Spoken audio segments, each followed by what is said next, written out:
చెప్పండి సార్. ఏం చెప్పంటారు చెప్పండి. మీరు 14 సంవత్సరాల నుంచి ఎక్కుతున్నారు. నాది ఈసారి 76వసారి. మీ ఎక్స్పీరియన్స్? ఇవాళకి 2600 కరెక్ట్గా. 2600. Oh my god. మీ ఏజ్ ఎంత సార్? 70. ఈసారి తిరుమల కొండ 2600 2600 టైమ్స్ ఈరోజు ఎక్కి దిగుతున్నాడు.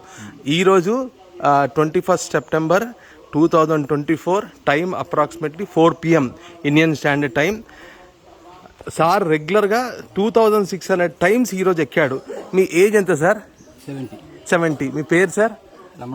రమణమూర్తి గారు, తిరుపతిలో ఉంటారు. సార్ మీ ఎక్స్పీరియన్స్ కావాలి నాకు. మీ ఎక్స్పీరియన్స్. ఇప్పుడు మేము 800 మెట్టు దగ్గర ఉన్నాము, 850th మెట్టు దగ్గర ఉన్నాము.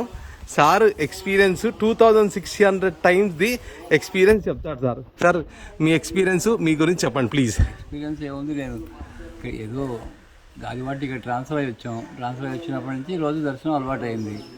అది ఇప్పటివరకు సుమారుగా 3350 దర్శనాలు అయ్యాయి. 3350 దర్శనాలు. అప్ప ఓం వెంకటేశానమా. ఇవాళ కూడా 2 దర్శనాలు చేసుకున్నాం. 2 దర్శనాలు. అరే వా. నిన్న 2 దర్శనాలు, మొన్న 3 రోజులు వరుసగా 2 దర్శనాలు. ముందు రోజు 18వ తారీఖు 19వ తారీఖు అంగప్రదక్షిణం. 18వ తారీఖు 19వ తారీఖు 2 ఈ నెల 4 అంగప్రదక్షిణాలు ఉన్నాయి మొత్తం. 4 అంగప్రదక్షిణాలు ఈ నెలలో. అమ్మ నాయన. మీకు అసలు ఎందుకు అనిపించింది సార్ ఇట్లా చేయాలని చెప్పేసి? ఏదో వాక్ చేయాలి కదా, వాక్ చేయాలి. ఎటో అటు ఇటు తిరిగాకంటే ఇటు తిరిగితే లేం కదా. నేను పరోపిస్తున్నారా? బయట తిరిగితే 100-200 ఖర్చు. ఖర్చు ఏం లేదు కదా నాకు. అట్లా అనకండి, అది దైవ సంకల్పం అనాలి. నాకు రోజుకి ఎంతో 60-70 రూపాయలు నా ఖర్చు అంతే. అది ఫ్రీ బస్ అయితే అది లేదు. ఫ్రీ బస్ దొరికిందంటే పైకి వస్తాం ఉపరేక్షణ చేస్తాం. మీకు ఎంతమంది పిల్లలు సార్? నాకు 2 అమ్మాయి. మ్యారీడా? ఎప్పుడు మా మనవాళ్ళు కూడా హై స్కూల్ లెవెల్కి. ఎక్కడ? 2 అమెరికాలో. అందరూ అమెరికాలో. మిస్సెస్ ఇంట్లో ఉంటుంది. ఇంట్లో. మీ అసలు మీ ఎక్స్పీరియన్స్ ఏంటి? ఈ 2600 టైమ్స్ ఎక్కారు ఈ రోజుకి. మీ ఎక్స్పీరియన్స్ చెప్పండి నాకు. అసలు ఎక్స్పీరియన్స్ అంటే ఏ దీంట్లో అంటే ఏ యాంగిల్లో అంటే ఎక్స్పీరియన్స్ అంటే ఇప్పుడు ఉన్న యంగ్ జనరేషన్లో అసలు మీరు ఏం చెప్పాలనుకుంటున్నారు దైవం గురించి, భక్తి గురించి? స్వామి ఆడిస్తాడు, మనం ఆడుతున్నామండి. కాబట్టి ఏంటంటే స్వామిని పరిపూర్ణంగా నమ్మకం చేసేటైతే అన్ని ఆయురారోగ్యేశ్వరుడు అన్ని అంటే ఆ విశ్వాసం ఎలా ఉండాలి? అచంచలమైన విశ్వాసం ఉండాలి. ఇంక షేకింగ్ ఉండకూడదు అందులో. ఓకే. ఉండేటైతే తప్పనిసరిగా భగవద్గీత 9వ అధ్యాయం 22వ శ్లోకం విన్నారా ఎప్పుడైనా? నేను వినలేదు. అనన్యాశ్చింతయంతో మాం ఏ జనా పర్యుపాసతే తేషాం నిత్యాభియుక్తానాం యోగక్షేమం వహామ్యహం. అనన్య చింతన అనేది లేకుండా నన్ను ఎవరైతే నమ్మి ఉంటారో వాళ్ళ యోగక్షేమాలు పరిపూర్ణంగా నేను చూస్తాను అంటాడు అన్నమాట. స్వామి ఇచ్చిన అష్యూరెన్స్ అది. అరే వా. మీ పేరు సార్? ఫుల్ పేరు నేను ఇంతవరకు అది అడగలేదు. వెంకటరమణ. మీరు గాజువాక. మీ ఊరు సార్? మా ఊరికి తిరుపతినా? ఓకే. విజయవాడ మాది. ఇక్కడికి వచ్చి సెటిల్ అయిపోయాం. అచ్చా, గ్రేట్.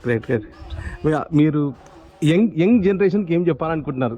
నేను ఇంతకుముందు అడిగాను, అది క్లియర్గా మీరు చెప్పలేదు. యంగ్ జనరేషన్ ఈరోజు దేవుడు అంటే టెక్నాలజీ, ఆర్టిఫిషియల్ ఇంటెలిజెన్స్ చాలా వచ్చేసేసి ఏది ఏమైనా కూడా అన్నింటికి కూడా చివరికి వచ్చేటప్పుడు వేదాంతంలోకి అన్ని వేదాంతంలోనే కలుస్తాయండి. ఓ వెరీ గుడ్ సార్.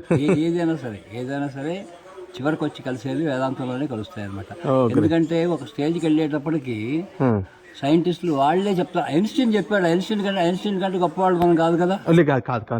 E=mc² కనుక్కున్న ఐన్స్టీన్ ఉన్నాడు కదా.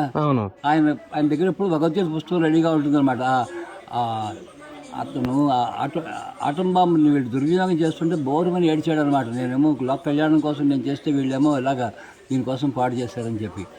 అది వచ్చి దాని ఎంత ఎనర్జీ వస్తుందంటే ఆ E=mc². ఇది దానికి ఆయన ఏం చెప్పాడంటే భగవద్గీతలో 11వ అధ్యాయంలో 12వ శ్లోకం చెప్పారు. సూర్య సహస్రస్య భవేజ్జగమదుద్దిత యదిభా సదృశీ సహస్య భాసస్య. ఒక్కసారి కొన్ని వేల సూర్యులు ప్రకాశిస్తే ఎంత వెలుగు వస్తుందో అంత వెలుగు అనమాట స్వామిది. గ్రేట్.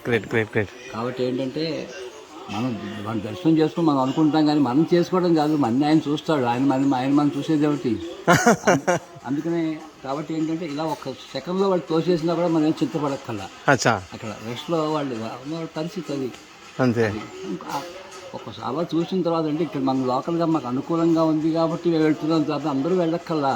Correct. ఒకసారి మీరు స్వామి దగ్గరికి వచ్చారనుకునేటంటే స్వామిని మీ ఇంటికి తీసుకెళ్ళిపోవడమే. అచ్చా, ఓకే. కాబట్టి ఆ చివరికి ఏ స్టేజ్లోకి వెళ్ళాలంటే ప్రతి వాళ్ళలోనూ కూడా స్వామిని చూడడం అలవాటు చేసుకోవాలి. వావ్. అలవాటు చేసుకున్నట్టయితే వాడు ఏంటంటే ఇంకొకటి ఎదురువాడిని తిట్టలేడు, కొట్టలేడు. కాబట్టి వాడు అన్నార్తులు ఎవరన్నా వస్తే తనకు ఉన్న దాంట్లో ముద్దు పెడతాడు. అచ్చా. అదనమాట. అదే రకంగా అడుక్కునే వాళ్ళు కూడా తోచింది చెయ్యండి. డబ్బులు ఇవ్వకండి ఎవరికి. ఓకే. డబ్బులు ఇస్తే పాటు చేసే అవకాశం ఉంటుంది. వాడు ఉన్నాడనుకోండి, ఏదో బస్ టికెట్ కావాలని ఉంటుంది, నేను వచ్చి నీకు టికెట్ కొనిస్తానండి, ఆకలి వేస్తుంది అన్నాడు అనుకో, 2 ఇడ్లీ కొనిస్తానని చెప్పి కొని వాడి చేతిలో పెడితే తప్పనిసరిగా తింటాడు. Wow, great. సార్, ఇది మనం ఈరోజు తిరుమల కొండ ఎక్కుతున్నాం. శ్రీ వెంకటేశ్వర స్వామి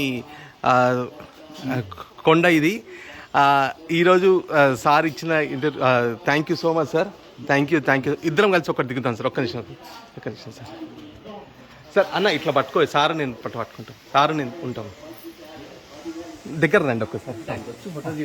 సార్, నేను పబ్బా భీమశంకర్ అండి. నేను 108 సార్లు కొండెక్తాను, మొక్కాను. నేను ఎక్కడం గ్రేట్ కాదు, ఈ రోజు నా 76th టైం ఎక్కడం, 76వ సారి నేను ఎక్కడము.